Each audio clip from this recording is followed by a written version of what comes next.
OBC बताए इस देश को, जब पत्थर मारने वाला अब्दुल है, अफजल है, जाकिर है या कासिम है, तो कार्रवाई तो उन्हीं पर होगी ना। फिर क्या सजा होनी चाहिए? उन पर कड़ी से कड़ी सजा, फांसी की सजा होनी चाहिए।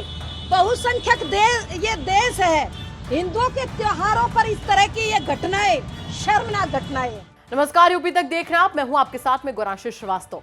साध्वी प्राची के बयान कैसे होते हैं ये तो आप शुरुआत में ही सुन चुके हैं।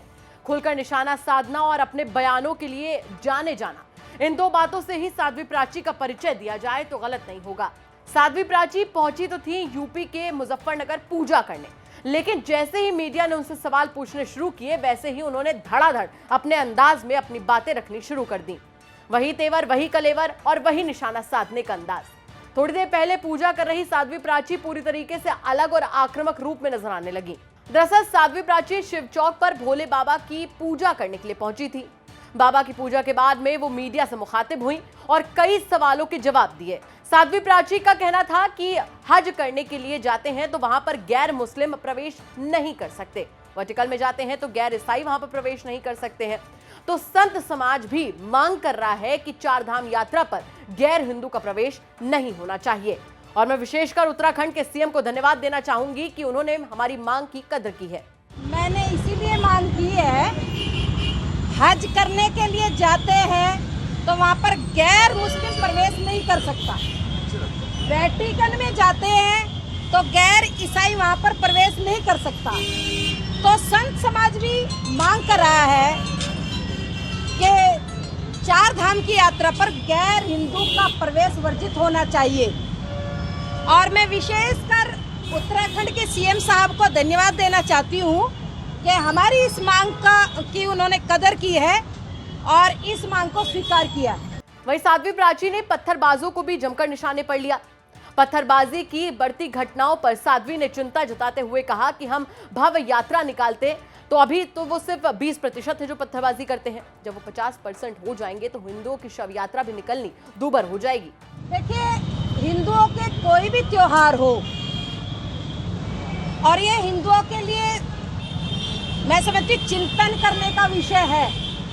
हिंदुओं को चिंतन करना चाहिए कि कोई भी त्योहार हो उस पर जो यात्राएं निकालते हैं हम, भव्य यात्राएं, अभी तो केवल वो 20% है।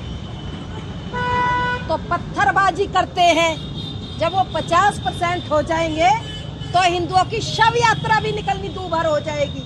अब अगर आपको लग रहा है कि साध्वी प्राची ने यहीं अपना गुस्सा शांत कर लिया है तो आप पूरी तरीके से यहाँ पर गलत है। अब बारी थी असदुद्दीन ओवैसी की।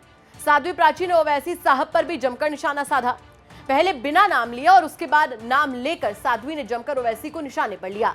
साथ ही साध्वी का कहना था कि जो भी लोग हिंदुओं की शोभा यात्रा पर पत्थरबाजी करें उनको सीधे सीधे फांसी पर चढ़ा देना चाहिए।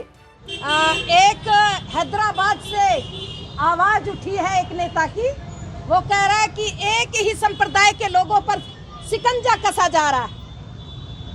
ओबीसी बताए इस देश को, जब पत्थर मारने वाला अब्दुल है, अफजल है, जाकिर है या कासिम है, तो कार्रवाई तो उन्हीं पर होगी ना। फिर क्या सजा होनी चाहिए? उन पर कड़ी से कड़ी सजा, फांसी की सजा होनी चाहिए।